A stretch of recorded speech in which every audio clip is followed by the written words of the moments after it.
So ఇప్పుడే ఏపీలో ఘోర రోడ్డు ప్రమాదం సంభవించింది. ట్రావెల్ బస్సు టిప్పర్ని అయితే ఢీకొట్టిందనమాట. సో మనం చూసుకుంటే ఇది మనకి ఆంధ్రప్రదేశ్లోని చిలకలూరుపేట. ఓటు వేసేందుకు సొంతూరుకు వెళ్ళి ట్రావెల్ బస్సులో హైదరాబాద్ తిరిగి వస్తున్న ఆ 5గురి జీవితాలు తెల్లారేసరికి తెల్లవారిపోయాయి. టిప్పర్ రూపంలో దూసుకొచ్చిన మృత్యు వారిని అనంత లోకాలకు తీసుకెళ్లింది. ట్రావెల్ బస్సును టిప్పర్ ఢీకొనడంతో బస్సు డ్రైవర్తో సహా 5గురు అయితే చనిపోయారు. ఈ ఘటనలో మరో 20 మంది గాయాలపడ్డారు. పల్నాడు జిల్లా చిలకలూరుపేట మండలంలో ఈ ప్రమాదం చోటు చేసుకుంది.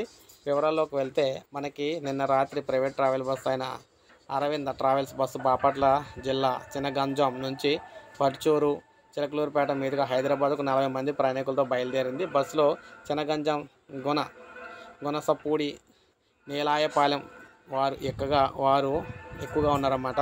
వీరంతా ఏపీ ఎన్నికల్లో ఓటేసి హైదరాబాద్ తిరుగు ప్రయాణమైన వారే.